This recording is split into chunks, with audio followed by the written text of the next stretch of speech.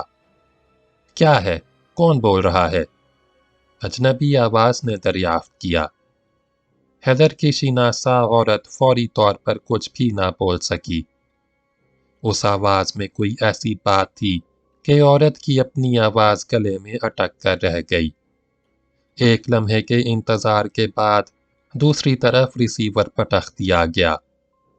اسی رات کسی راہگیر نے فائر بریگیڈ کو اطلاع دی کہ اس نے شہر کے نواح سے گزرتے وقت ایک جگہ شعلہ بلند ہوتے دیکھے ہیں۔ فائر بریگیڈ والے اس کے بتائے ہوئے محل وقوع کے مطابق وہاں پہنچے تو انہوں نے اجڑے ہوئے ایک چھوٹے سے فارم پر ایک مکان کو تقریباً خاکستر حالت میں پایا۔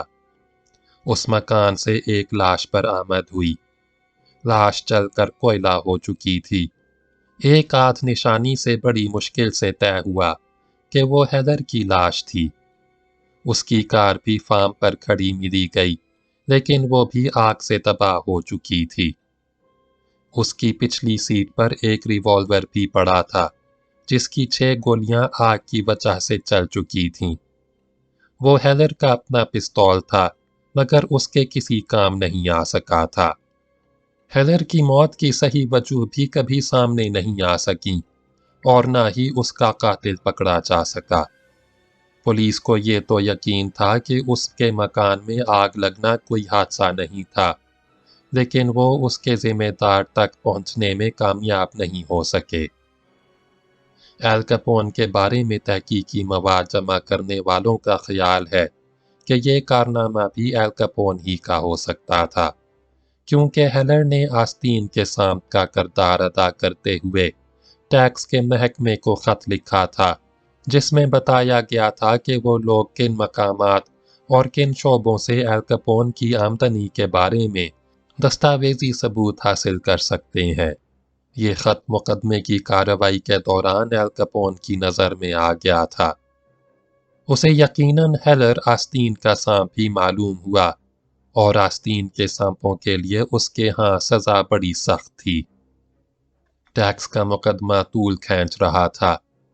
محکمے نے مجموعی طور پر ایل کیپون پر 22 الزامات عائد کیے تھے جو سب کے سب ٹیکس چوری اور آمدنی چھپانے ہی سے متعلق تھے۔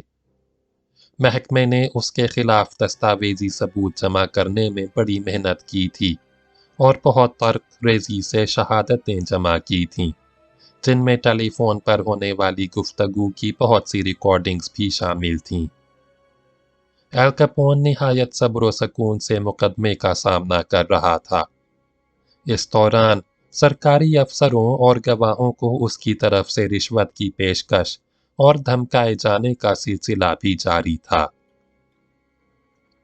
ظاہر ہے یہ سب باتیں نہایت خفیہ انداز میں ہوتی تھیں اور کچھ ایسے طریقے اختیار کیے جاتے تھے کہ ایل کیپون پر ان کوششوں کا الزام نہ آ سکے۔ ایک جج کو $15 لاکھ تک کی رشوت کی پیشکش کی گئی۔ اس کے عوض اسے اپنے فیصلے میں کوئی ایسا جھول رکھنا تھا کہ ایل کیپون اس کی وجہ سے جیل جانے سے بچ جائے۔ $15 لاکھ اس زمانے میں بہت بڑی رقم تھی اور اس پیشکش کو ٹھکرانے کے لیے بڑے حوصلے اور مضبوط قوت ارادی کی ضرورت تھی، مگر آزمائشوں پر پورا اترنے والے انسان ہر دور میں پائے جاتے ہیں۔ اس دور میں بھی پائے جاتے تھے۔ جج صاحب نے انکار کر دیا۔ مقدمہ چلتا رہا۔ اس دوران ایل کیپون نے اخبارات کو یہ بیان بھی دیا، اگر میں جیل چلا گیا تو چھوٹے چھوٹے گروہ اس شہر میں شرفاء کی زندگی اجیرن کر دیں گے۔ مقدمے کی سماعت میں وقفہ آتا تھا تو جیوری کے ارکان کو عدالت کے قریب ہی سرکاری خرچ پر ایک ہوٹل میں ٹھہرایا جاتا تھا جہاں سے وہ کسی کو فون نہیں کر سکتے تھے۔ اپنے ساتھ کوئی رسالہ یا اخبار نہیں لے جا سکتے تھے۔ یہ احتیاط اس لیے کی جاتی تھی کہ ایل کیپون کا گروہ جیوری کے کسی رکن کو کوئی پیغام دینے کے لیے